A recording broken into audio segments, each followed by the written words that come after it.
But then it's up to me as an assessor to figure out where that city.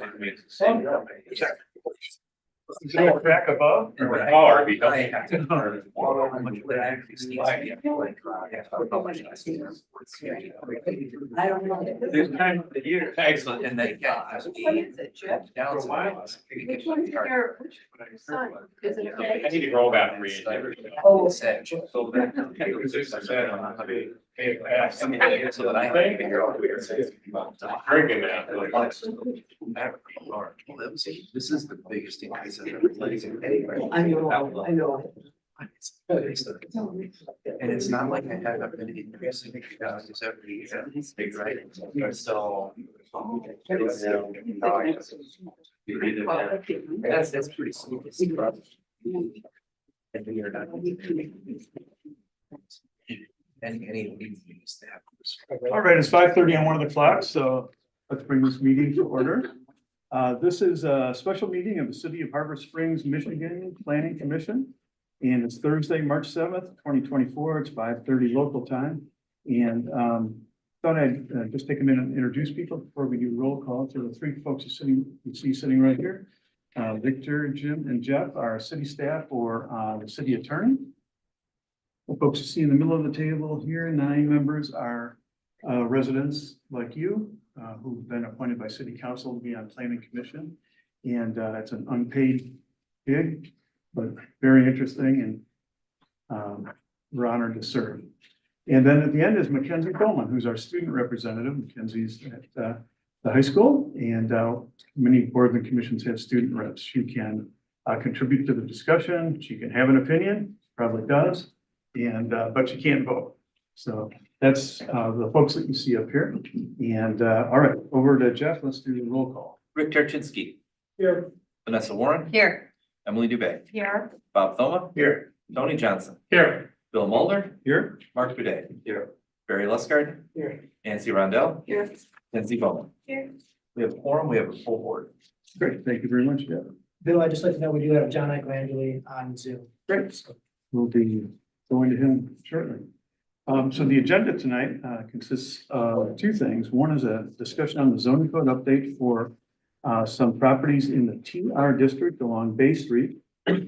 Something that came up 2 weeks ago, and we thought for some further investigation, and we're going to talk about those first and see if there's a different approach we want to take or if there's not.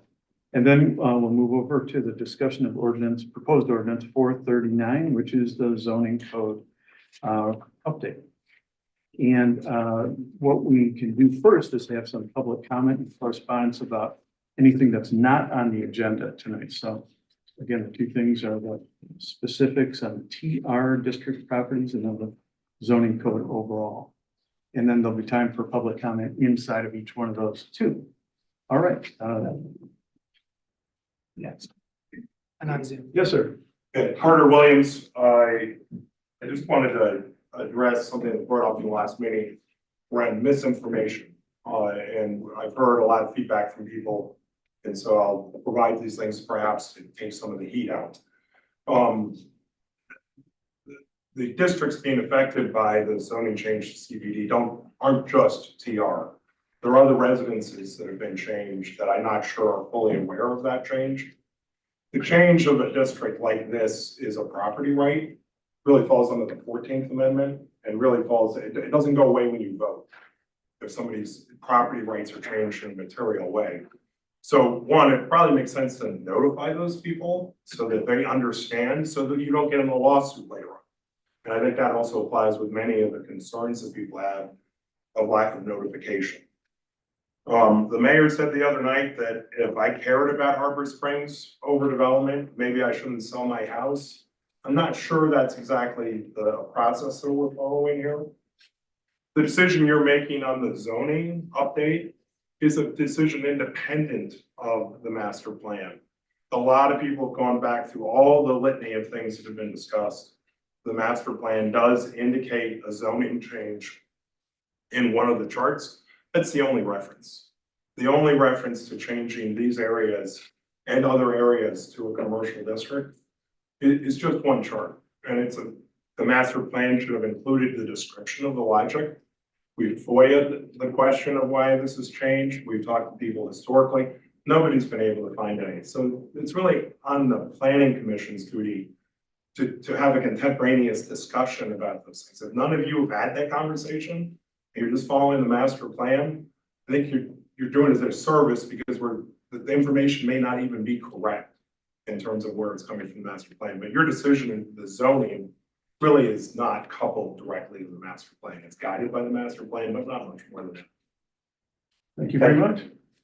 Okay, we're gonna go deep on the zoning and we're gonna do all that. So is there anybody that has a comment or a suggestion or an idea that's not related to these two things? Anybody online, Victor? Maureen Kenny. Great.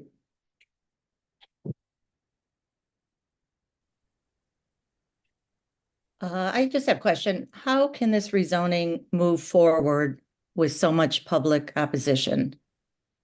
This is purely, Maureen, we're definitely gonna talk about the zoning in depth and just. Okay. Correct. I understand that, but you said it's purely TR district and ordinance 439. This is more of a general comment, but I can hold until after. Thank you. All right, thank you.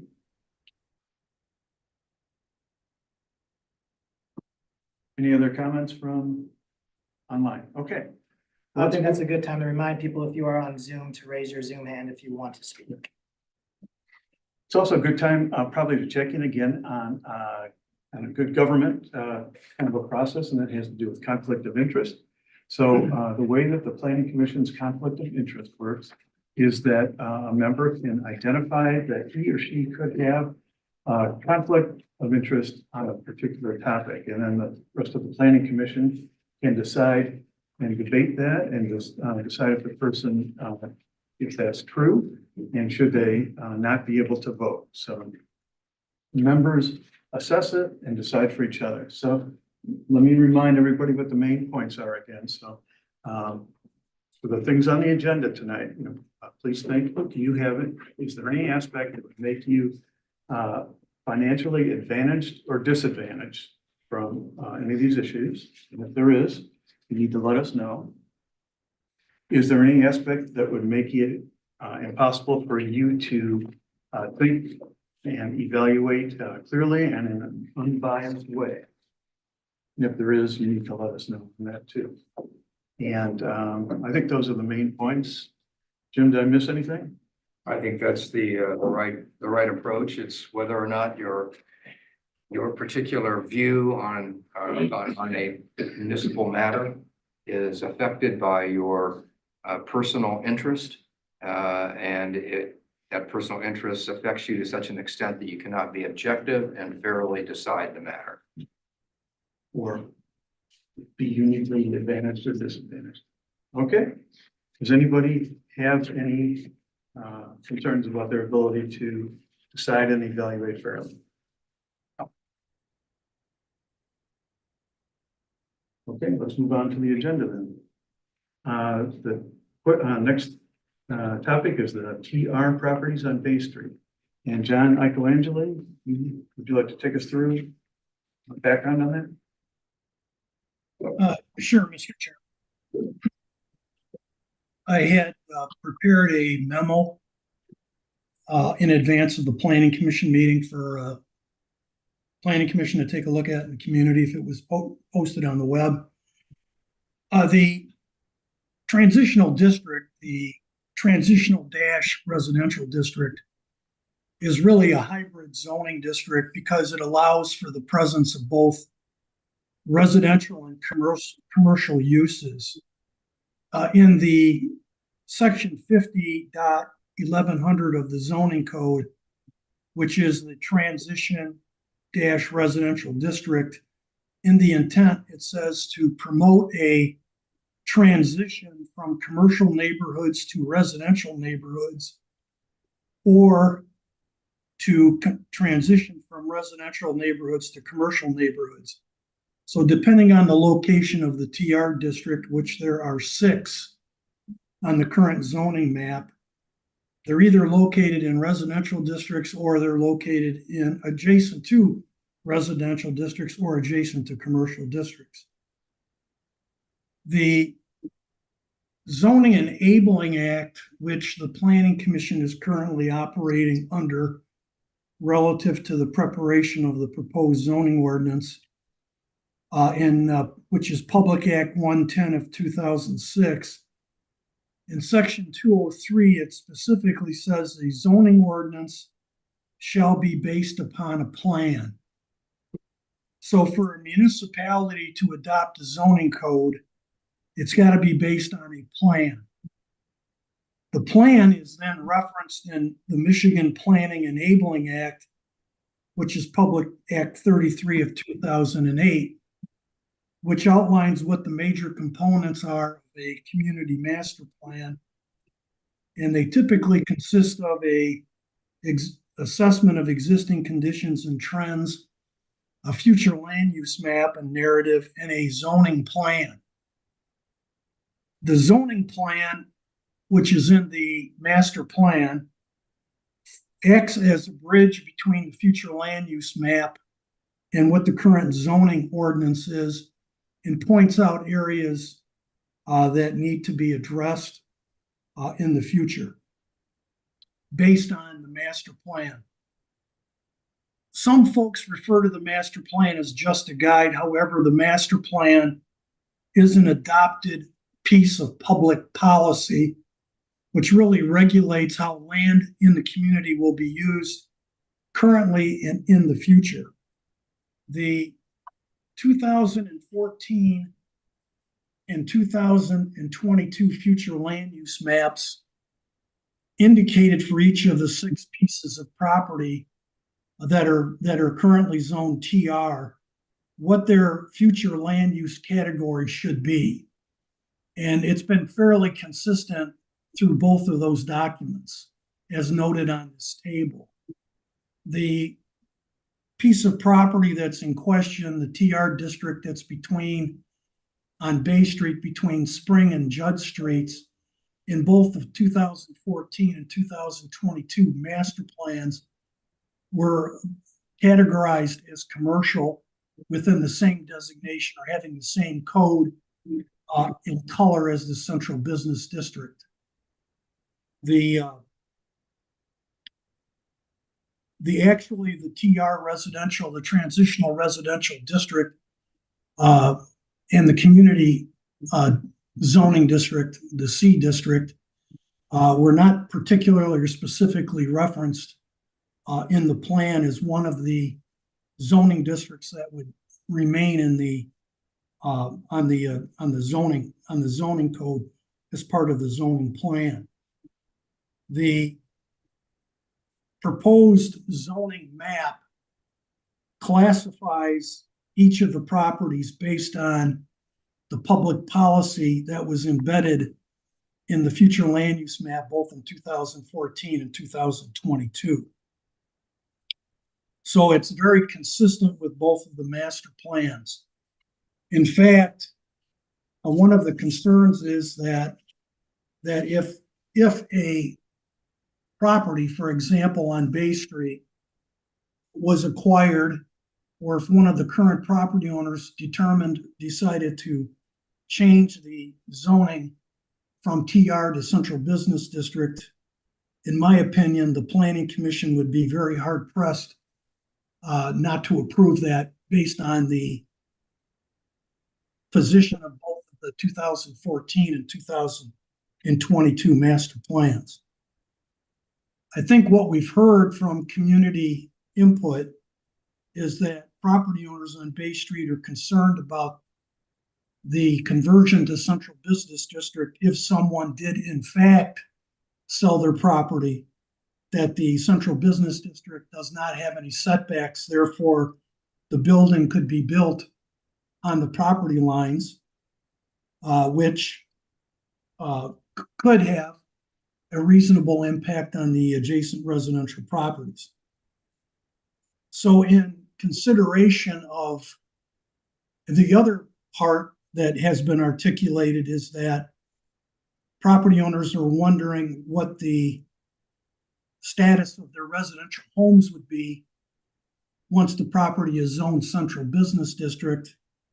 And in the proposed ordinance, residential properties would be allowed as a special use in the CBD, recognizing that there are homes on Bay Street that would be part of the central business district. So taking those two factors under consideration, I'm proposing that in the section 3.4.5 central business district of the proposed ordinance, that we include a section called C, additional requirements, which we currently have in the waterfront district, the multiple family district, and also the manufacturing district. And the additional requirements basically would address the two concerns. One, at the time that the ordinance would be adopted, the new ordinance, any property that's currently used as residential would be automatically granted special land use designation so it could exist not only currently, but in the future, because the special land use designation goes with the property, not with the property owner. So the properties would remain residential until such time someone sold a property for conversion to commercial use. But in the event that a property is converted to commercial, I am suggesting adding the second provision that says that if any property is converted to commercial, it must follow the dimensional requirements of the B1 commercial district, which does provide setbacks that are very similar to the ones that are there today. So properties then would have to, that are converted, would have to have setbacks from the front yard, the side yards, and the rear yard. Because some of the properties that are currently in the Bay Street TR district extend all the way to Main Street, those lots basically would have two front yards. The front yard on Main Street would be able to be built on the property line. The front yard on Bay Street would have to be built within the setback. So that's my recommendation in order to address the concerns, would be to add these two additional requirements to the CBD district. And it's somewhat of the same philosophy that the Planning Commission did when they listened to the public input relative to the conversion of the agricultural district to residential, with the creation of the agricultural overlay district, which still allows residents in that area to have commercial agricultural operations if they so wish to in the future. So that would be my recommendation, is that we maintain the CBD district, but we include the two additional requirements that would basically memorialize the residential land uses along the street and then provide additional protection if one of the properties in the future was converted to commercial. Do you have any questions?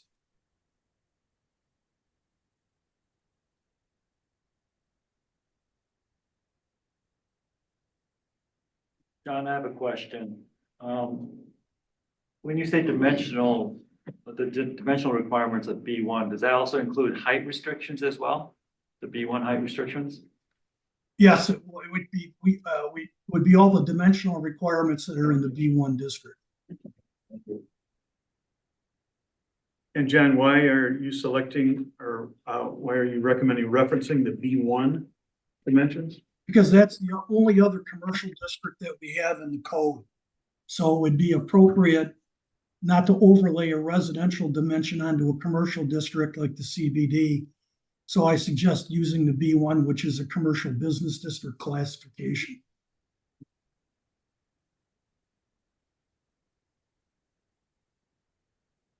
Right, Commissioner, member, any other questions for John before we get some public input on this? Should we open it up for public?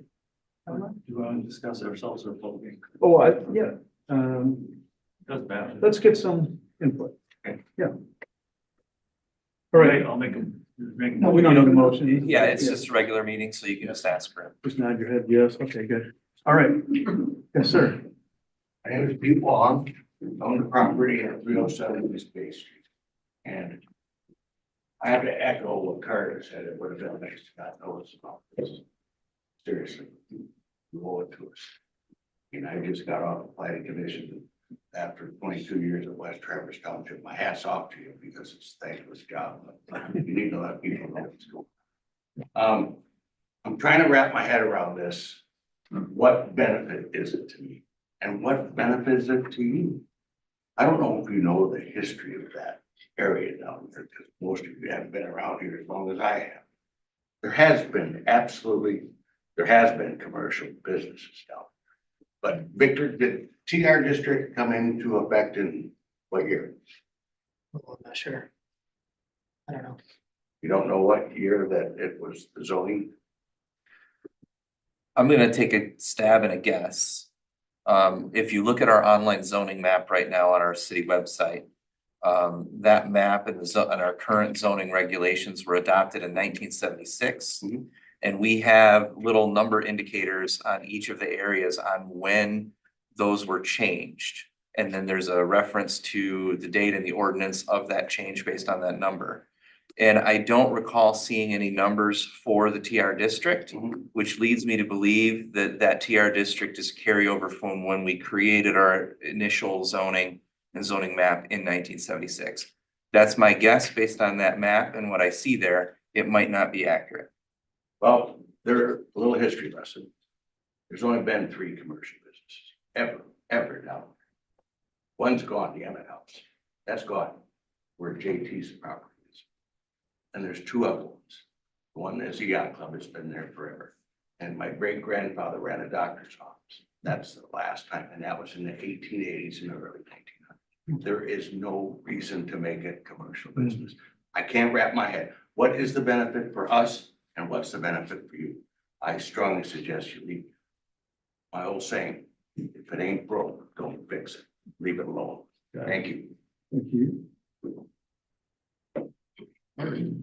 Just building on this point, the consultants here published a memo in February of 23, keeping it residential. Now they're saying that because of the guidance from the master plan, it has to be CBD. So that is inconsistent. The zoning maps have been wrong. Does anyone know that that one change in that area wasn't a mistake that's been carried over? Nobody can explain why the change was made. There is nothing in the document. There are 80 pages in that document. Nothing in that document talking about expanding the business district. It says, keep it as it is, build in the current footprint, nothing. And nobody can say where that one graph changed. And even the consultants have it as residential as soon as February 23. It is just, to Tim's point, who came up with this idea to make a change that's a district that's been this way since 1880? I mean, let's get some facts on the table before we make a decision that affects development. Thank you very much.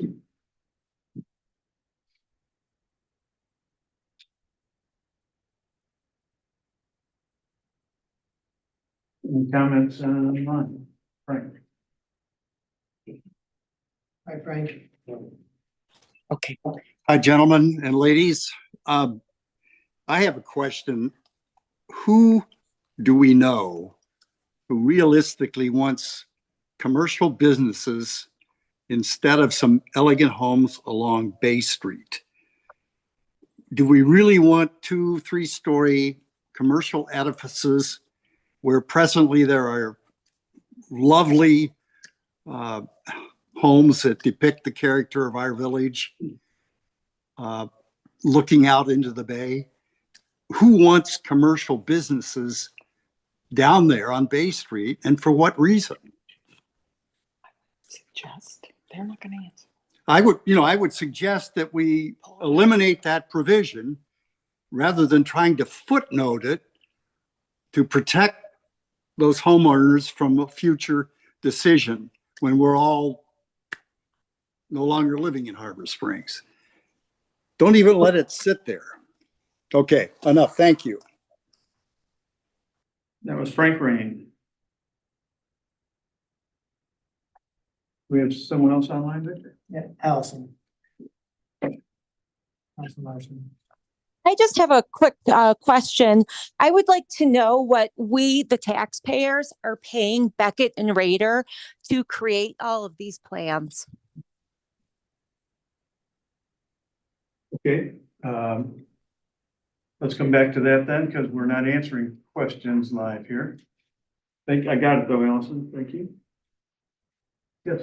Good evening, JT Charles, 285 East Bay Street. I'll thank the Planning Commission once again for your contributions to our city that we all love. We recognize that consolidation and simplification of the zoning code is paramount. And the way it stands right now, it's a huge step in the right direction in simplifying the code. Carter brought up the 223 February of 23 letter that Beckett and Rader provided to you all.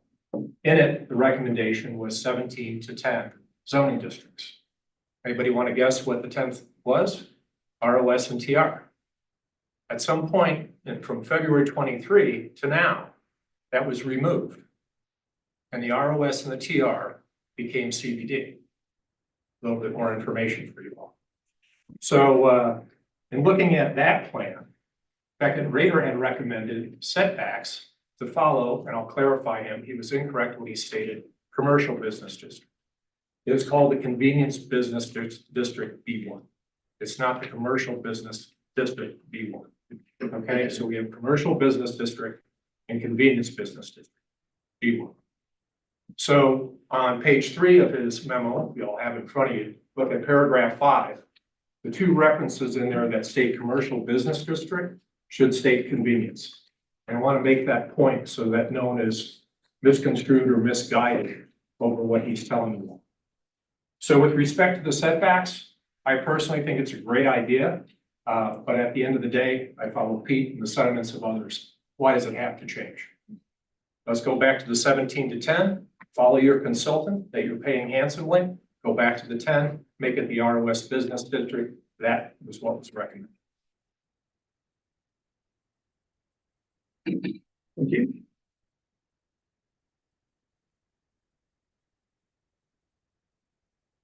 Anyone else online?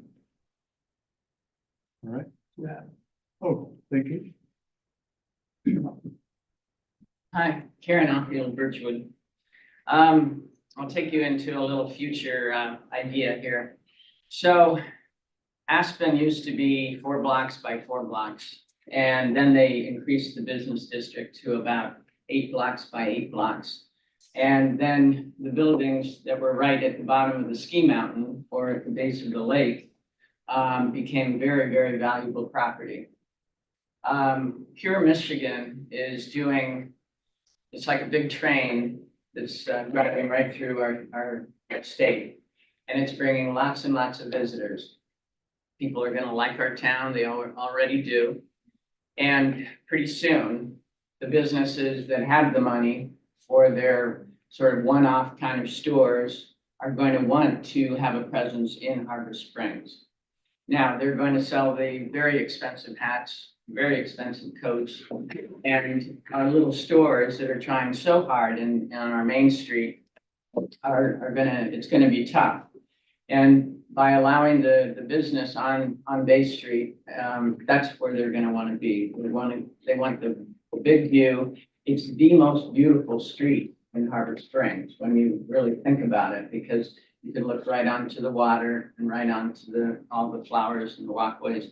So the unintended consequences of these kind of decisions are really going to change our future and the future of our kids and the generations to come. So I'd like to join all these people here and say that we'd like to keep it the same. I don't like the overlay district that you're doing for the ag. And I don't like the idea of doing an overlay on top of this TR and the other and the CBD. Thank you. Thank you very much. Did you say you lived in Birchwood? Yes, sir. Thank you.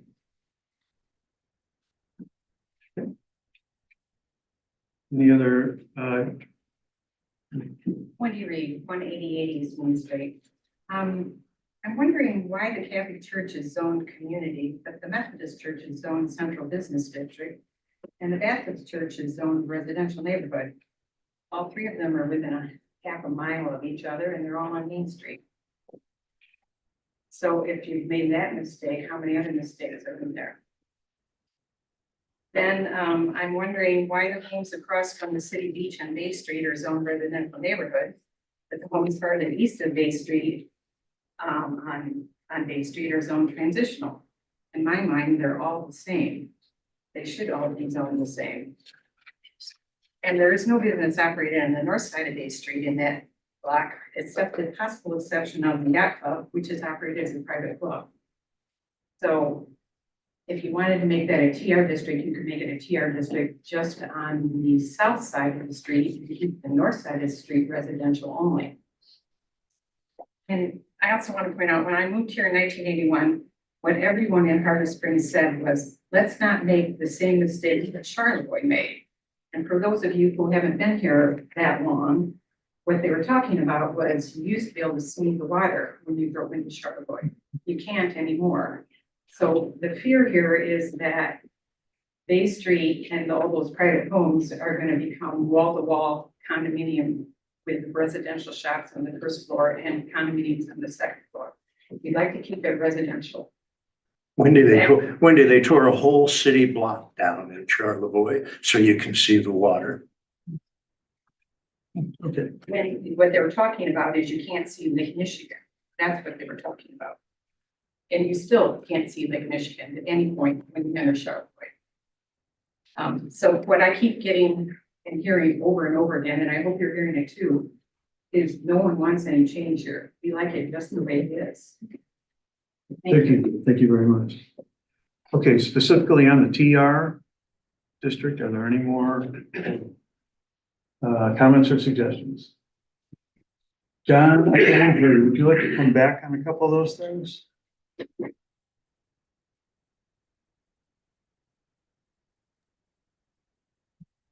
In terms of what, Mr. Chairman? I heard a couple of things in there. One, why are we trying to turn these homes into businesses?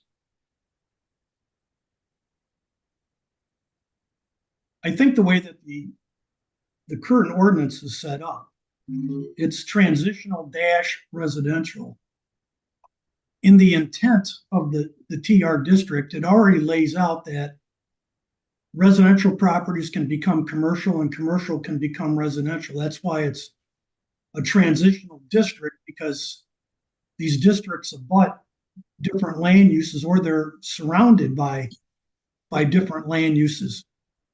It's not inconceivable in the future, even if you had the TR district, that if someone came and bought a piece of property and wanted to convert it into a mixed-use development, which was commercial and residential, that person would fall back on the master plan, and the master plan has those areas indicated as central business district. So there'd be a pretty strong case to rezone those properties based on your master plan, and it's not only the 2022, but it's also the 2014 master plan. So what we're saying is that these residential properties already have some risk. Absolutely they do. So one of the ways to minimize it is to put a little bit more clarity into the ordinance. And that was the suggestion for the two conditions, would be that residential properties are special land use as residential, and they can be sold as residential without anyone's fear that they're going to be sold as commercial properties. So someone that owns a residential property can sell it in the future and market it as residential. And if someone did in fact make a change, that it would have to follow the B1, and my apologies for confusing the two terms, commercial and convenience, but they would follow the dimensional requirements of the B1 district, which require a 20-foot setback, 10-foot side yard setbacks, and a maximum height of 35 feet or 2 stories, which is different than the dimensional requirements of the CBD. When I say different, they're more restrictive than the central business district. So I think the strategy that's being used or that had been put in play or discussed by the zoning committee to put in place the CBD with the added conditions, I think provides a greater degree of protection to the properties than what they currently have. All right, thank you. I've heard a couple other questions in there, and Frank Rain's point was, why are we trying to turn these homes into businesses? And the answer is, we're certainly not. The owners are in complete control of these properties. And they have some risk today. They can decide if this idea gives them some additional protections. We can decide if it makes sense or if it doesn't make sense. But no, Frank, no one's trying to turn these into commercial businesses.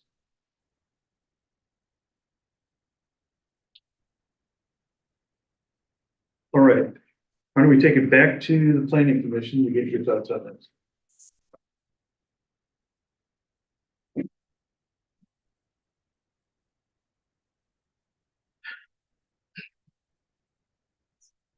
I'll start off. Yeah, go ahead, sir. I still think it's a reasonable thing to do. It's consistent with everything else we've done. We are being guided by a master plan. This master plan goes back quite a ways.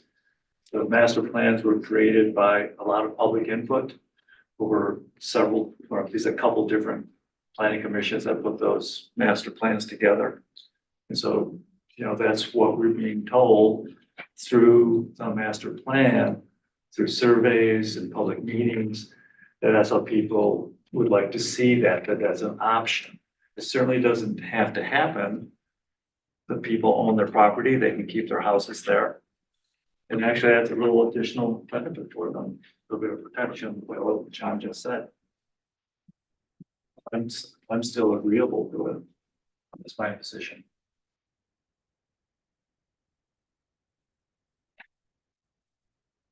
Mr. Chair. So we've heard this twice. Mark just confirmed it. I just want to say it again to make sure that I've got it right. Today, the houses that are along Bay Street in the TR district, based on interpretation of the current code, could be built as zero lot line buildings. Am I understanding that correctly? John, do you want to come back on that?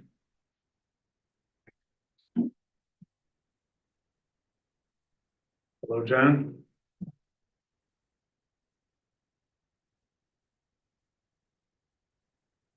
I think the better answer there is, under the current zoning, the answer is no, they could not be built lot line to lot line. Okay. However, because of the master plan calling for those properties to be commercially zoned, and the commercial zone that they're attached to is the central business district, that if a property owner within the TR district asked to be rezoned to CBD, Okay. we would be very hard pressed to say no. There isn't really anything that we could use to define our reasons for saying no. So once they were rezoned to CBD, they would then be able to build lot line to lot line. So it'd be a two-step process to be able to do that. Correct. The proposal that's on the table, which I would like to offer an alternate to at the end of my comments here, would provide a protection that while they would fall into the CBD district, then they couldn't be built lot line to lot line. Am I understanding that correctly? Yes. Correct. But by including the condition that John has in his memo of keeping it within as CBD zoning, but having the condition of B1 setbacks, would still be classed commercial, would still comply with the direction of the master plan, but would provide that setback. So ultimately, the intent here would be to provide, and we've already said this, but I just want to say it one more time, would provide additional protection to those properties to ensure that that two-step process that could be taken today would prevent somebody building direct to the property limits. Yes. Okay. So with that understanding, I think it's a good concept to protect those properties. I do not like the applying of the B1 district to those properties. I think it's kind of a little bit of a, well, this is close enough, let's make it work. Could we simply just, as one of the two conditions, was it conditions, is that the term we were using? Additional requirements, sorry. Additional requirements. Couldn't we just put a table of additional requirements and list what the setbacks are, so we're not going, well, this is like the convenience business district, but it's actually central business district. Couldn't we just list those specific requirements for that area? Make it clearer? Sure, that makes sense. Yeah. I think it's basing it on it because that's the other area that where businesses are allowed. Right. Also, am I correct that some of these lots we're discussing are already partly CBD? Some of these lots are split between transitional residential and CBD. So there already are a portion of those lots that are designated as CBD. That's at this correct. time. Am I right? Yeah. Yes. What's the process involved now? Okay, so Pete sells me his house and I want to put an umbrella and like suntan lotion store there. What happens? Under the current zoning code, Yes. we have to look at the permitted uses and special land uses. I think opening up a retail store like that is not part of the TR district, I don't believe. So if you wanted to do that, you would need to make a request to change your property to be zoned CBD. So I come, Under today's plan. Right. come here. So, and that process would be submitting a request to the planning commission. We would then reach out to the property owners, provide them an opportunity to come in. There would be a notice in the paper for public hearing for everybody to weigh in and as part of that discussion. End of story, that's it. Okay. Well, I mean, pending then whatever decision is made by the planning commission. And changing this is not going to make the process a whole lot easier or faster. It's just going to be different. We won't have to ask, I won't have to ask for a zoning change. But I still have to come to planning, yada, yada. Right? Yeah, so under the proposed new code, depending on how it's done, the one difference would be the list of permitted uses and special land uses would change to whatever the new district provides as opposed to the old district. Is there a list of permitted businesses in the old code? Yeah. Yes. Okay. I'm not seeing a whole lot of difference here, except There's more permitted uses in the CBD for commercial uses than there well, is. that's in the difference. I'm Than there seeing. is in the TR. There's only a few permitted uses in the TR. I can't quote them all. Parking lot, there's a few. So, Well, maybe we'd be better off to just change the list of permitted uses in what exists. but it goes across the CBD. They would pick up all the uses in the CBD. If this, correct me if I'm wrong, if this TR went to CBD, those homes, those properties would have the right to use any of the CBD uses. And then when if we put these additional requirements on, it says, but in addition, those uses all stay there, but they would have some setbacks and they would have dimensional requirements. That makes sense? Oh, okay. Tony, let me take off on your idea. If we were to include table that would have setbacks and heights and that kind of thing, what values would you suggest for those? I think we have to debate that, but I would want to see them somewhat similar to what's down there today. If that's what we're trying to replicate. Well, the B1, I'm working from memory and can't read it right now. I believe the height is 35 feet. I'm quite sure. And in the CBD, it's 40. And now if they're in a residential zone, I would assume it's 35. That's what our residential zones are. the setbacks would be larger than some of the ones in the residentials.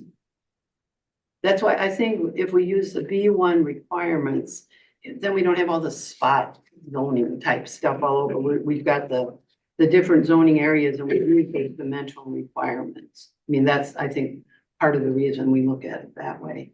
And it's the other business district. So, I have a question about what they mentioned that in earlier 2023. It was recommended to be an ROS. So then the ROSs that were on Lake Street, they went to B1.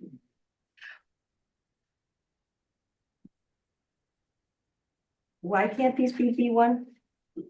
Because of our master plan? So you're suggesting the B1, just the B1 district, not just the alternate uses.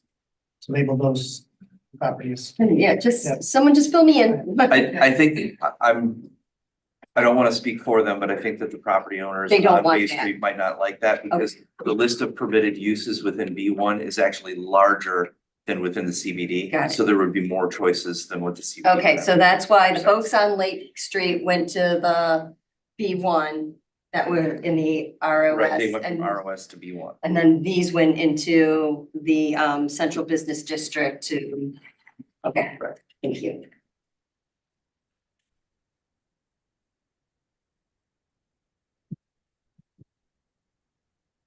I see a value in having a table that's fixed for these properties rather than referring to another district, because if the other districts setbacks and heights and such change, and then automatically carry through. So I think we could offer more assurance to these residents if we had fixed values for their properties. Would it make sense to make those fixed values the current TR's districts? That's where Tony was going, yeah. I'm looking that up right now. I don't have a problem with that, Mr. Chairman. All right. Okay. Tell you what, I'm gonna go a little out of our normal process. I'm gonna open it up again for public comment from the owners in this area to see if this would be helpful for them. Are we in agreement to do that? Pete?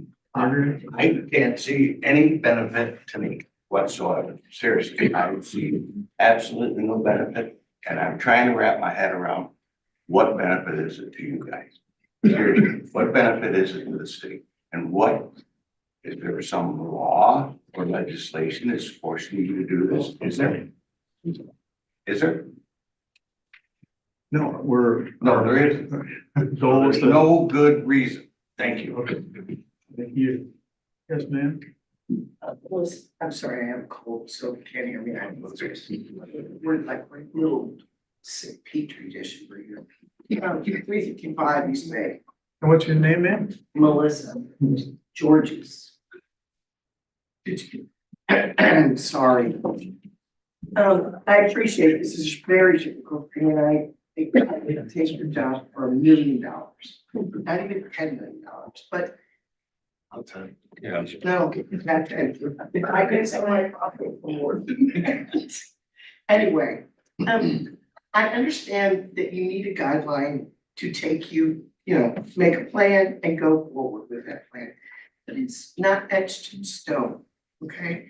And just like we have the Constitution and the Bill of Rights, there are amendments, things change with time. So rather than trying to take these 9 or 11 pieces of property and put them into a cookie cutter thing, I think everybody who lives in these homes would prefer to remain as they are. I appreciate that you're trying to accommodate us on the setbacks, but there's still the possibility of having businesses next door. And even if you feel we bought our houses at risk, we believed that they were going to be residential. That we were told this is, it was the neighborhood. People felt that way. For it to change, it just doesn't, it's not like we're losing property values, we're losing life values. It'll be different. I hope you got those. We got it. Yeah. Thank you very much. Kurt, Sorry to bring this up again. I did look at the case law, maybe there is a case, but there's no case that's come up in which planning commission's made a decision that in some way was different than the master plan. The city has actually argued they don't have to follow the master plan in some cases. So I think let's make this decision not with that kind of concern that, oh, someone's gonna sue you later on for that. And try to get back to like, where did the idea that there should be CBD come from? I'm not sure we know. And today, in 2024, we should probably make the decision based on what's going on today. With the Michigan advertising, with the fact that you have massive amounts of people trying to move in here. And make a decision on how we want to manage growth. So that everybody benefits. I mean, we can grow this place in a place that everybody benefits, schools are well, but not by like following one chart in one corner that was decided maybe by mistake back in 20-something. It just seems sort of goofy. I can clarify something there. In the fall of 2021, most of you weren't on the planning commission, but some of you were. The planning commission reviewed that future land use map and decided that they wanted to keep the commercial boundaries as is in that future land use map. And they discussed that in the fall of 2021 as part of the master plan process. So that's where that. I'm sorry, I didn't hear That's the where that- first part of what you said. In the fall of 2021, during the master plan process, the planning commission discussed the future land use map and decided on keeping the commercial boundaries as is. So they did have a discussion about whether or not they wanted to change those commercial boundaries in the future land use map, and they decided to keep them that way. Has anyone listened to that recording? I have. But you're not on the planning commission. I know, but I'm not, You I'm, all at listened to that. staff, I am telling them that's what they decided, to keep it. Sounds like homework that should be done before this meeting. we got it. Keep it, productive and moving forward. Okay. Mr. Charles, any other thoughts? Just going back again, I thank Jeff, and we met last week. We were trying to look at if we had to be in the CBD, what options were there for the setbacks? The best plausible one, or something that you were familiar with the convenience business districts with the setbacks. Right now, to your question about what are the setbacks, right now they're 25 feet in the TR because the TR district follows the R2 under Article 6. So if you follow Article 6, look under R2, that's the current setbacks that we fall under, which is why we're all 25 feet off the curve. Under the current B1, they'd be 20 feet. So that's a little bit different, but Jeff is trying to make the suggestion, John is trying to make the suggestion, but I do, would prefer being consistent. And if there was going to be a change to make that the 25 feet, which it is right now on the setback for consistency. But thank you. All right. Jeff, what are the side yard setbacks? And I know it's there in R2, are they the same in TR? Yeah, the TR district specifically for single-family residential uses defers to the R2 district. So they're 12 feet. So the side 12 yard feet setbacks side are 12 feet. And 30 feet rear.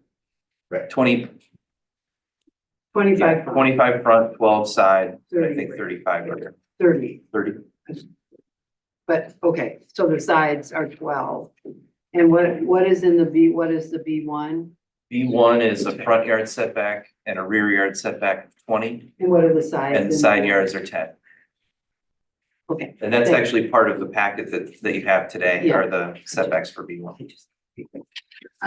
Okay, so we're talking 12 feet instead of 10 on the side yards. And Side yard, it would be a 20 difference to of 2 25 feet. difference in the front yard. Yeah, thank you. It's a helpful guide. It compares all the zoning districts, which is what we should have been presented in the first place.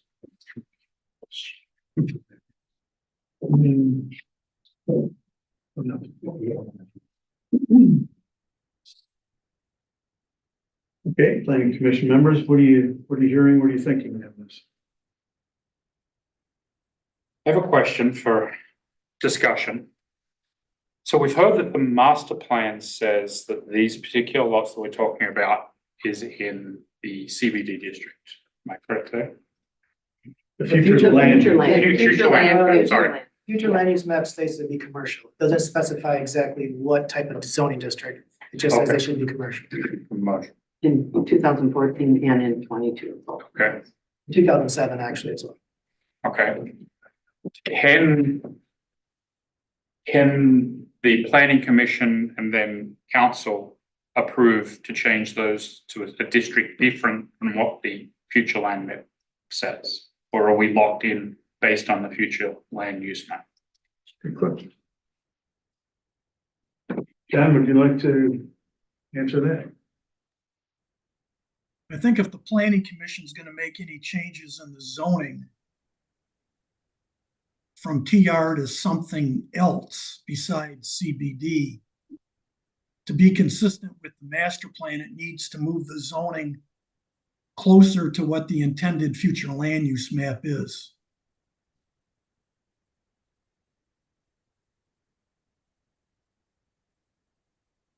Am I making sense on that?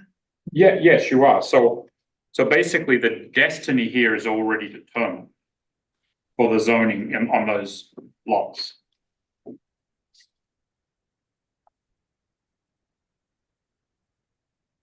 What if all those lots were zoned waterfront? Pardon? Do we have anything that's waterfront that isn't on the waterfront? We don't. And residential waterfront has 100-foot. There might be Certainly, one you do. small You've got a number of. Oh, waterfront, that's not residential then. No, I'm saying Oh, okay. the whole half of that block is zoned waterfront. Why isn't the other half of the block zoned waterfront? Misunderstood.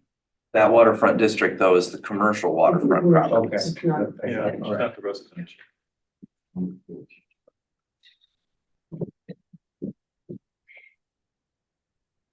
So the original goal was to simplify a number of zoning districts and consolidate and make it easier for residents to understand, make it easier for residents to work with, and make it easier for everybody. And so we did that. And believe we have a good plan. Is there any appetite to add another zoning district in the middle of central business district? A different one. No, I'd leave it as is before we do that. Well, the TR would be, Backwards. I don't. Not for Got rid me. of a bunch of. I think if we put them in the CBD and we give them the additional, whatever they're called, additional requirements, that's a good compromise. I know folks say they don't want us to change anything. I don't think that doesn't work. I mean, we can't not change things because things do change in our zoning and need to. And I think that's a good compromise to give them the setbacks. And if we want to use the TR setbacks, I'm fine with that. I don't care which way we go with the setbacks at all. And that the residents would be able to be there without a special land use, since that's what they are today. I think that's a good compromise myself. I don't want to add another zoning district. I think we've spent a lot of time trying to hash all this out. So you're saying for the requirements to add Can similar you to speak a little louder? So for the TR to add something similar to the R2 as far as setbacks and things like that, instead of a B1? Yeah, if they prefer to use the old TR setbacks rather than the B1 setbacks, there's not a whole lot of difference in those. I personally don't care which way we go with that. But I think some of the concerns, I know it's not all of them, but some of them are, they don't want it built lot line to lot line. I get that. And also that those could be sold as a residence without the person having to ask for special land use. So I think those are good compromises. That's the way I feel. I don't think we should add a different zoning district.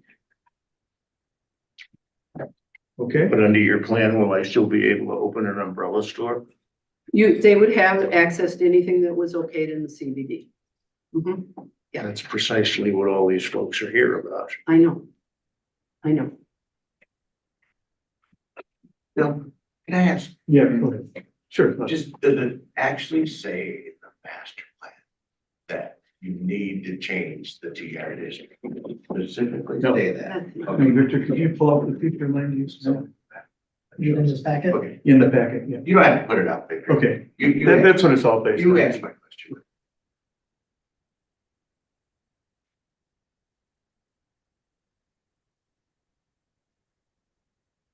Okay, all right, it sounds like, we, have a solution proposed by Tony that would, keep these properties moving into the CBD, but, put some additional requirements on there. We'd have a table that would have the exact, dimensions in today's TR district that the properties are mostly under today. And that table means that those dimensions would be fixed for these properties. It wouldn't be dependent on some other change, or it wouldn't be vulnerable to other changes that are made elsewhere in the code.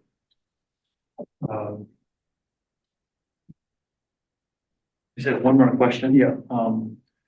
If it goes forward as we're discussing it, the people who own the houses there now can continue to develop in any residential way that's permitted, that the rights they have right now. Great question. Put additions on or expand, whatever, have a review, whatever, they can do all of that still. Yeah, let's verify that. That's a great question. Yep. Jeff? Yes, yeah, by that requirement or the suggested thing there of granting them the special land use, then they have all the rights to continue to maintain their property and expand their property as allowed by zoning. And that goes with the property, as you said earlier. And with specifically with special land use, that goes with the property. With the property. For perpetuity. So they always have that right. We're not taking anything away. We're not taking anything away. Jeff, what's the letter that you? Hold on. Yeah, John was about to make a comment. Oh, sorry, John, go ahead. I was gonna ask Mr. Raymer, in some of the communities that we work in, when the planning commission approves a special land use, it's typically recorded at the register of deeds because then it shows up on the title that special land use goes with the property. I don't know if that's a technique that's used in Harbor Springs or not, but that could be an option for these properties that if, once the ordinance is approved, that the special land use for each of the properties specifying that they are residential would be recorded with the register of deeds, so it's part of the public record. That could certainly be done, yes. So that can be an extra protection. I guess for the. It would be something that would be beneficial, I would say, to the property. And could we commit to do that? Certainly.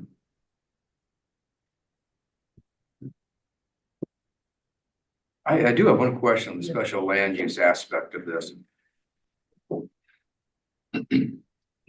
Normally, if you have a special land use and you're expanding the use by making the building larger or building higher or whatever, you have to come back to get approval for that.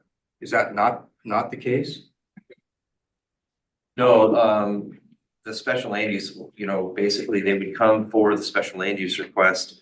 They would have to meet the standards with whatever site plan or the things that they'll propose at that time. But once it's been granted, then they have permission to carry forward that use. I think they can modify their property. They could expand to the full width of their property without having to come back to the planning commission. As long as they don't exceed the setbacks. Yes, okay, well, that's the value, that's valuable.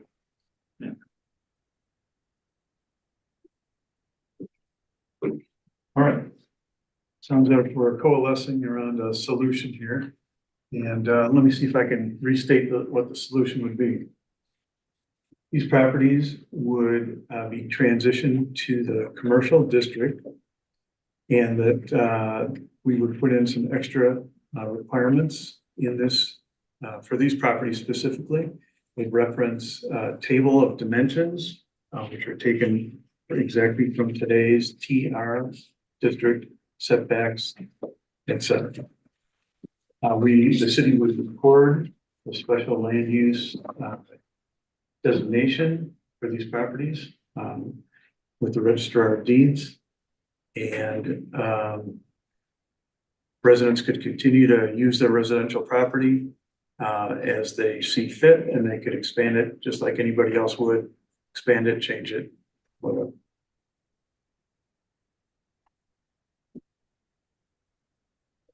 All right.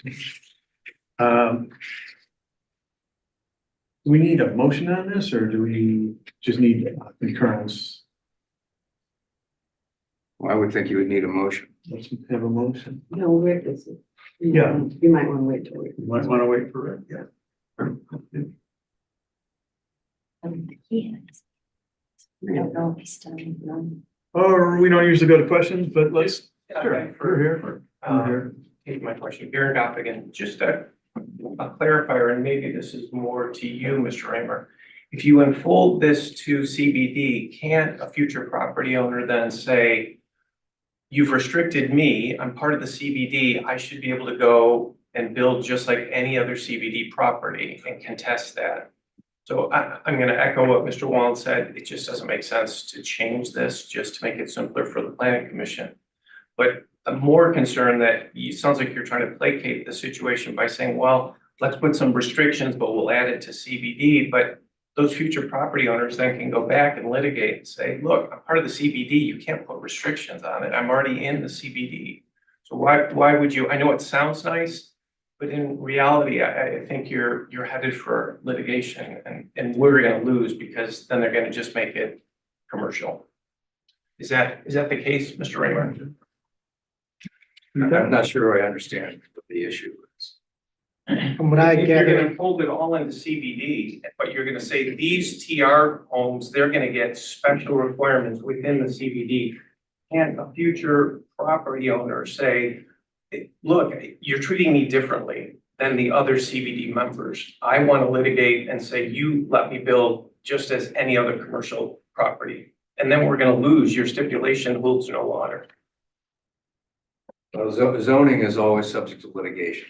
That we know that, we've experienced it, and we know how it goes. These particular restrictions would apply to every property in the CBD. So unless you're doing an overlay, is this an overlay district? I don't believe that John's calling it that, but these restrictions would only apply to these properties. That's a form of an overlay. And I think that, I just. I'll confirm with, Correct. yeah, John, are we calling this an overlay district? No, it's not, but my position would be this. If the planning commission, if the ordinance was adopted with these properties being in the CBD, with the additional requirements, including the special or the dimensional requirements for the properties on Bay Street, and those were recorded at the Register of Deeds as a special land use.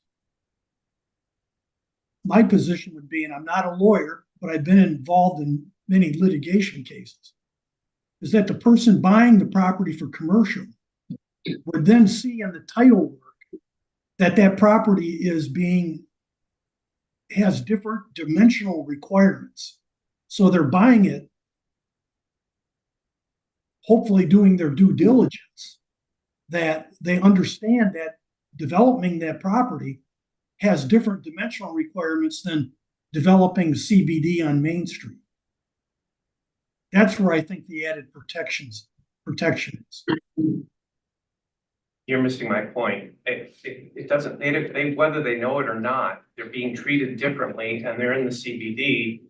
Mr. Raymer, I think you're headed for litigation because they're gonna be discriminated against. You're putting more restrictions on me and I'm in the CBD, but I have an overlay. I think you're asking for trouble and it just doesn't make sense to change it. If I can just butt in there. Sure. If the planning commission makes a zoning ordinance with certain restrictions for certain properties and certain other restrictions for other properties in other districts, that's an ordinance, and if it's guided by the master plan, I don't think they would have a successful chance of litigating, because you guys have weighed the pros and the cons of doing that and determined that's what's best for the community. So if you put an overlay district, it's hard to get challenged. If it's based on the sound reasoning. And I think that's what you guys have here is you guys discussed it and you have some sound reasoning. I get others disagree with it. But I think the chance of litigation is probably weak in this case. And I don't know. My view would be, I think if you do, it would be more secure from a zoning standpoint if you did this as an overlay district. That would make more sense because you just adding these exceptions, I'm not sure that we've thought about how this affects. I mean, certainly there are other residential homes in the CBD. I mean, they already exist. So these rules are going to apply to all these other homes in the CBD. And I think, I'm not sure that that's been totally thought through, what effect that would have. If you do this as an overlay district, then we know the properties that are covered by it. We know what those uses currently are. We're protecting those uses. And then you're still following the master plan's directive, or not a directive, but the master plan's indication that these properties should be commercial in the end. So that would be what I would suggest.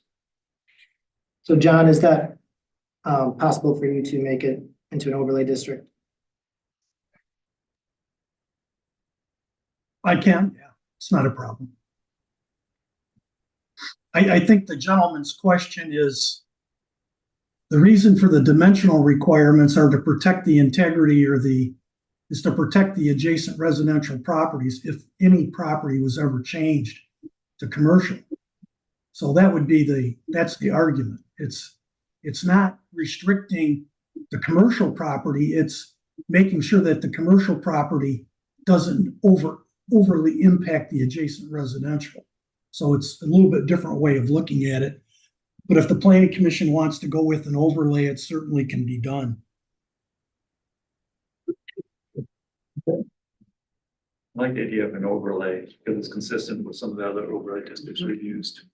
And what we're trying to achieve by that, recognizing some of the concerns and protect people's property and their rights, while also looking to the future.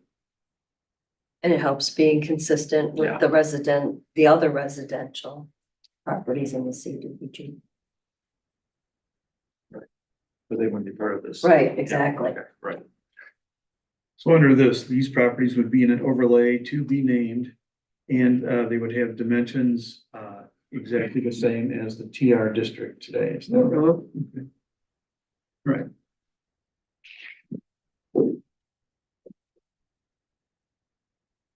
Next steps.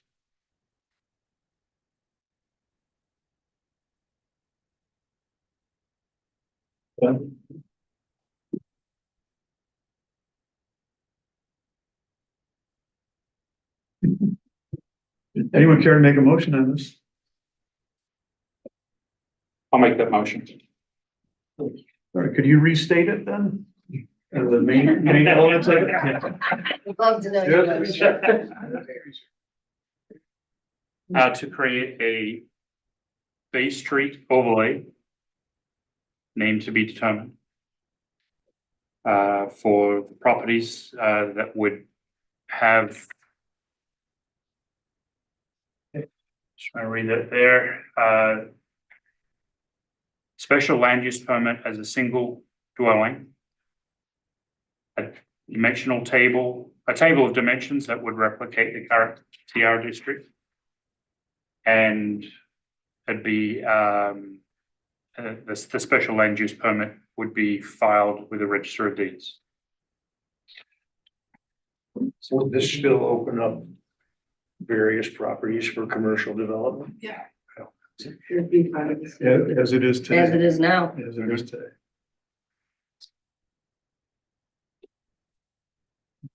There's a motion on the table then. Is there a second? I'll second it. We have a motion and a second. Is there further discussion from the planning commission?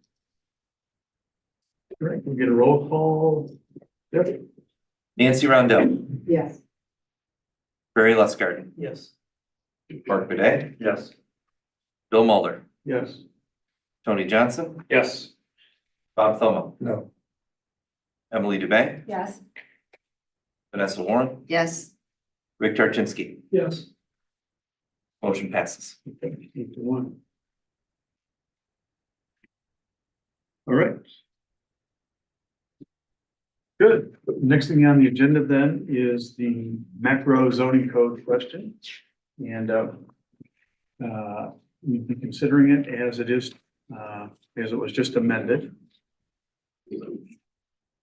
And when we left this story last, 2 weeks ago, we coalesced around 8 or 9 key points about the zoning code overall. Came to an agreement on those and said that we want to come back and visit the TR we've just done. So now we're back to the big question of the zoning code. And are we satisfied with the way it works and reads today? And or is there something else we should consider? And are we ready to move forward?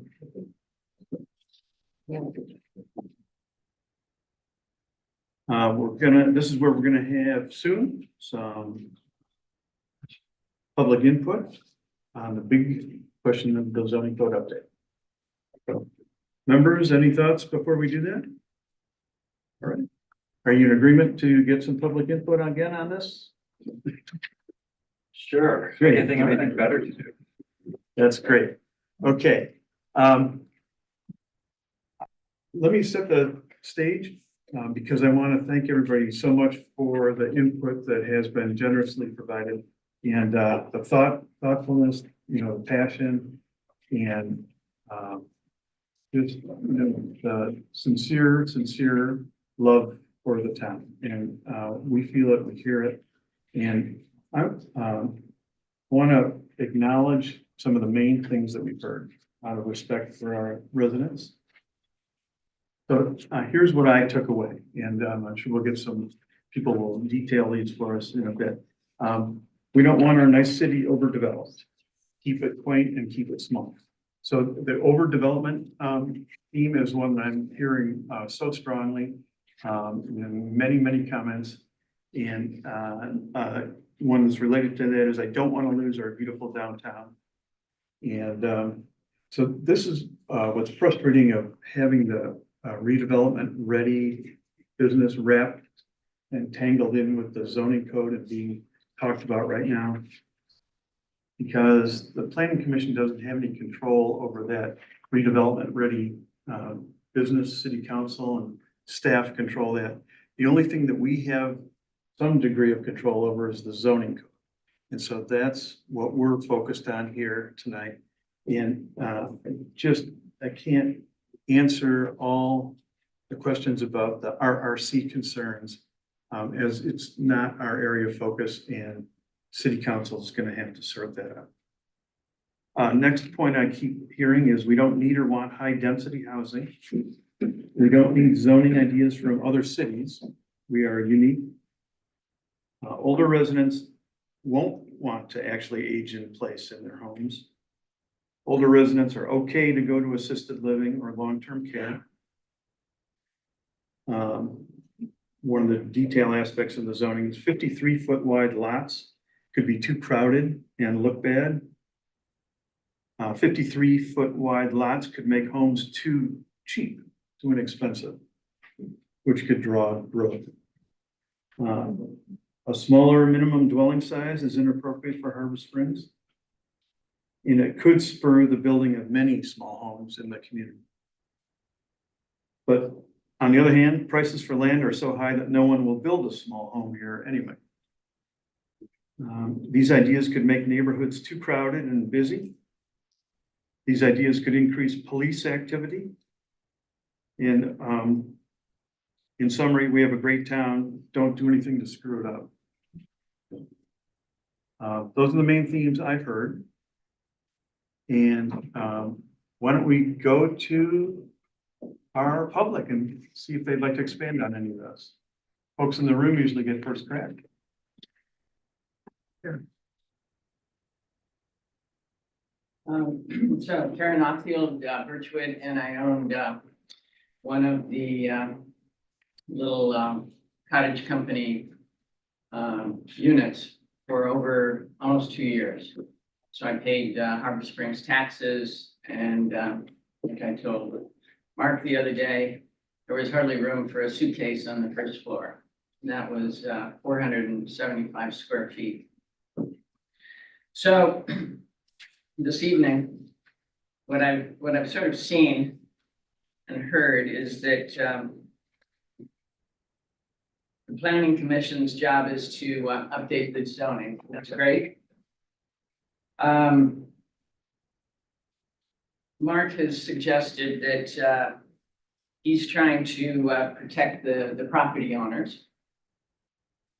Tony, you're protecting the properties. Bob, he wants the process a little different.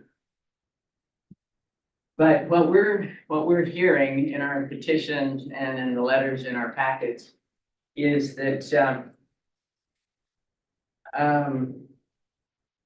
we have problems with the ag, and now we have precedents that needs an overlay, and we don't even know what happened to the ag in the middle of Ottawa and Arbor Streets. We have problems with the ACUs, expanding the business district into neighborhoods. I was at the hairdresser the other day and the gal said, I'm a hairdresser and I'll have 2 chairs. We're gonna have traffic. They're gonna need to park. And I sell retail. And they sell lots of products. So it's going to bring retail into our residential areas. We have a problem with the church communities, like you chose to talk about a little bit. And I think that the church communities are a little different animal because I know that they always like to have some of their people live on site. And I don't know if that's been worked out. So I think there's problems there. And I guess the last thing that you said about the RRC, we know that we've gotten $25,000 a portion of it, about a third of it. And so if we don't pass this zoning code, what happens with that money? Is this something that the community needs to come together so that we can help build our budget or something like that? I mean, we're here to help you guys, but letter after letter, complaint after complaint, everybody says that they have problems in all these different areas. So tonight, just with the TR, is just only one of, I think, what may end up being many problems. And you're turning it all over to the city council. Thank you. Thank you very much. All right, let's go online. Hey, Bill, can we address any of the programs or are we Let's still out there? let's do it like we did before, where we take it all in and then we can come back again. Robin Johnson. Hi, you all. Thank you again. And I will say I continue to be pleased and grateful for all the community interest and feedback on these zoning issues. What I have seen is the feedback that has been expressed has expressed reservations or flat out opposition to all of these changes, either in whole or in part. And yet what I'm seeing is that the Planning Commission and City Council, for that matter, seem to be plowing forward like a bull in a china shop. The Planning Commission's justifications for proposed changes simply feel disingenuous and frankly dishonest to many of us. I'm not the only one that feels that way. The Planning Commission and City Council have created an air of distrust and doubt, particularly with this. I've seen a lack of respect for participants. I've seen Planning Commission members make comments like, I don't think you understand, which shows a lack of respect for many of these participants and tone deafness that can seem downright insulting to many of us. Many of these people who are expressing their concerns have vast experience in business, in Harbor Springs, some in their hometowns. Some are very successful business persons on boards. maybe in their local zoning, their local towns. So they aren't stupid, and we don't really appreciate being treated as such. Nobody in this audience or who has made a comment on this wants anything bad for Harbor Springs. We love this town, and we are distraught at what we believe could be in store for the town. What I am recommending is that the Planning Commission show respect for the community who have been so outspoken about the recent proposed changes. And more importantly, I feel that the Planning Commission should press the pause button on this and all proposed changes for the next 3 or 6 months. Give taxpayers a chance to digest what's really happening and don't cram it down our throats. Thank you. Thank you very much.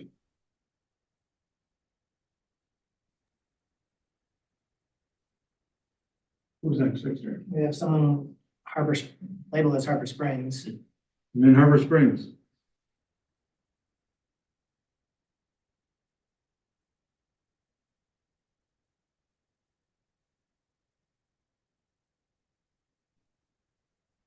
Okay, let's go over to Mrs. Kenny. Hi, good evening. I'm really concerned, even we heard a lot of opposition just about the TR zone tonight. But looking at the bigger picture, how can this rezoning move forward with so much public opposition? This is purely a failure of leadership and even hypocritical. Even if the affected property owners knew about these drastic rezoning changes and it made sense to them, there wouldn't be this public outcry. We would be celebrating with you for your leadership and recommendations. It is a very strange coincidence that RRC certification is in the home stretch and the rezoning changes are being quickly approved. Mr. Mulder just said, Planning Commission has nothing to do with RRC. However, in the 2019 City Council meetings, Victor stated that RRC certification parallel roles to assist developing the master plan and recommended the RRC include members of the Planning Commission. Additionally, Jeff Grimm at the same meeting stated that the RRC committee could make master plan recommendations to the Planning Committee. So for somebody to say these are unrelated events is completely wrong. This is all intertwined. Each property owner in Harbor Springs deserves courteous and proper notification of the personal impact of what these changes are and what the changes to downtown development will be. Thank you. Thank you very much. You got someone in the audience. Carol Winnard at 141 Snyder Street. I'm listening to it and I know everyone's really passionate about this. I've attended city council meetings now for the last 3 years, almost all the city council meetings, some of the other commission meetings. First, I'd like to thank everybody that's on this planning commission, because to say this is a thankless job after listening to some of the comments and criticisms and things that I've read about specific people in articles in the Free Press, in the local paper. One, a lot of the people that have a lot of the complaints, I think, should volunteer to be on some of these commissions. And I'd really encourage that on any of the committees. But I really appreciate all of what you're trying to do. To me, it seems really logical. I don't see anything nefarious about it, and that's kind of the allegations that keep coming up. So I just wanted to be the voice to say, not everyone thinks that you're trying to do something under the table or something for your own benefit. So thank you. Thank you. Thank you. Anyone else in the room or online? How about that Harbor Springs? Their hand is not raised anymore. Not raised anymore. Have we gotten everybody online? Yep. Okay, good. All right. So planning commission members. Maybe we could address some of those things. What struck you from people's comments just now? I know Karen was talking about the ACUs. I know we've striked that to push through, so that's no longer, it's kind of a neat point right now. Yes. So, yeah, I don't know if everybody's clear on that, ACUs are not part of the plan anymore. Those were removed, 2 weeks ago. Those are accessory commercial units, neighborhood businesses. So those are off the table. If that helps. What else did we hear there?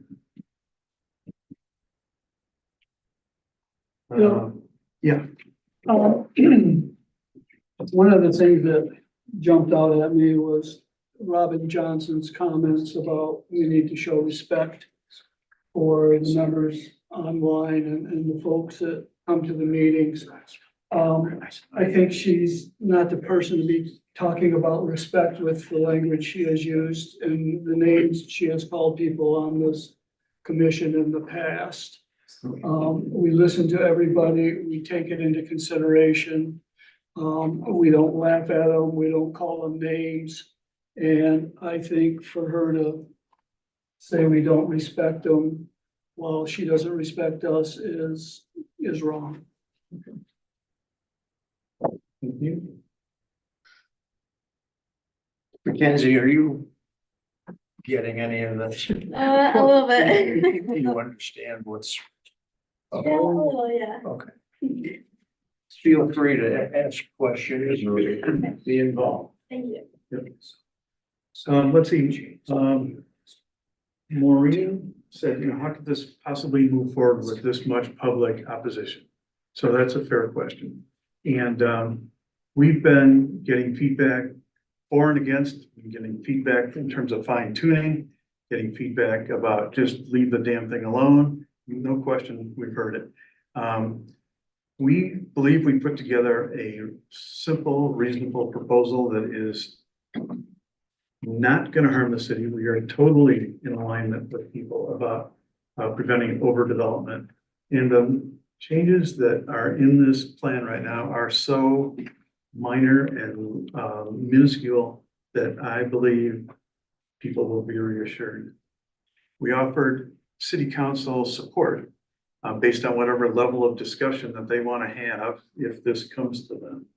And we talked about, we could even have workshop level things where we can look at building permits, we can look at zoning permits, we can look at special land use approvals, we can look at real estate listings, we can look at results regarding duplexes and ACUs in neighboring cities. I know we don't want to compare ourselves to any other city, but there is some useful data there that we could go.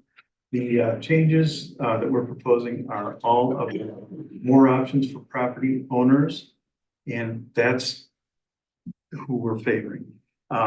This isn't about affordable housing. That train has left the station. There is nothing affordable anymore. There's nothing in these proposals that will have any effect on housing prices, good or bad.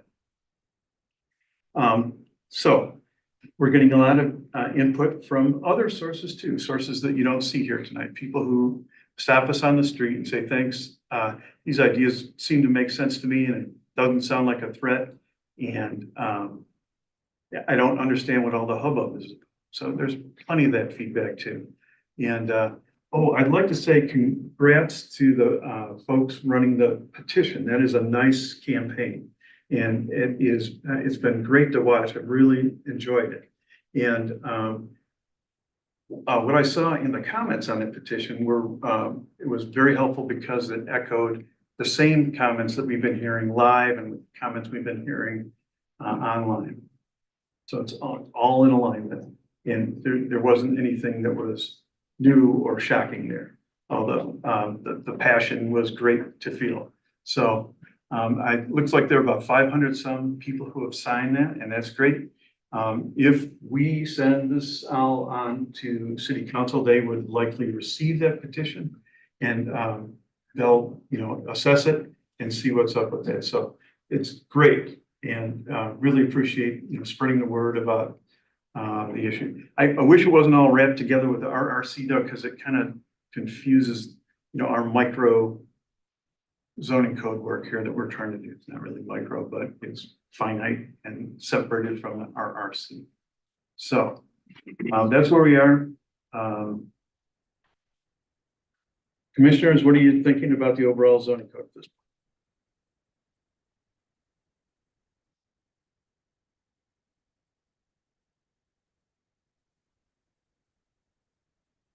Feel about the same as they did 2 weeks ago. But I feel that we made some nice adjustments. I think we. Talk a little louder for folks. Okay, I feel the same as I did 2 weeks ago. I feel this has been a positive process. We've made some adjustments after the hearing last time about the TR, so we made some accommodations there. We are not taking anything away, we're providing more options for people, and we're following the indications that the master plan has given us. And we've worked through this pretty thoroughly. Very thoroughly.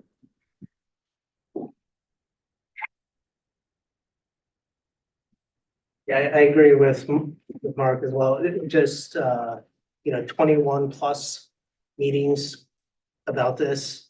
85% of the meat of this isn't changing at all. And then I think it's minor changes that it's needed. I mean, part of this is 50 years old that needs to be updated. I think getting public input, we were able to adjust. We got rid of the ACUs. We heard what the people were saying. So I think with all the input, the changes that we made, I mean, I think we're ready to present it to city council, and the people can still voice their opinions, and it's up to city council to make that decision. Rick, what do you think? I think it's ready to go. I think the idea of the overlay on Bay Street, really finishes off the biggest obstacle that we had.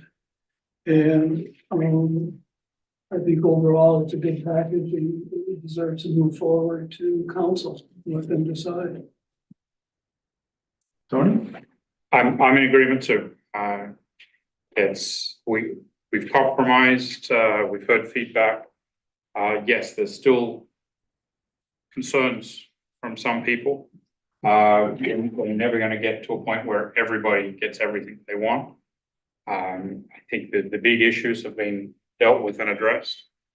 I personally don't understand the concerns of mass development in the city. We're slightly reducing lot lines if people chose to split their, sorry, lot dimensions, if people chose to split a lot, but that's going to be few and far between. There's other ways that people could, I guess, reconfigure lots, but still it's a relatively small change overall. We've still got requirements for percentage of lots that can be developed. So I just don't fully understand where the concerns on mass overdevelopment coming from. I think I'm comfortable. Bob? I'm good with everything except what happened tonight. I think enough is enough. You guys have worked hard. Let's get down to Emily. I just want to say I've really enjoyed the process that we've gone through. I've learned so much and listening to everybody, and I've asked lots of questions and made phone calls, and I've received phone calls and had people listen to, ideas, and I'm really happy with all that we've done and the changes we've made, and I do think it's ready for city council to take a look at. Vanessa? Yeah, I concur. I think it's ready for. Mark? Same. Right. So Jim, how would we move forward at this point? I'd like you to consider two separate motions. One to approve the zoning, the zoning code dated March 4, 2004 as amended, just to approve it. And secondly, to recommend to the city council that it adopt ordinance number 439 with that zoning code attached to it. So that's what I would propose. So the first motion I would like to see you consider is that you approve the draft of the zoning code dated March 4, 2024 as amended with regard to the TR district tonight. Okay. So that's the first motion you'd recommend. Would anyone like to make that motion? I'll make it. Bob Thoma has made that motion. Is there a second? I'll second. We have a motion and a second on the table. But call roll, Jeff? Absolutely. Tony Johnson, Yes. Bill Mulder, Yes. Mark Boudet, Yes. Barry Lustgarten, Yes. Nancy Rondo,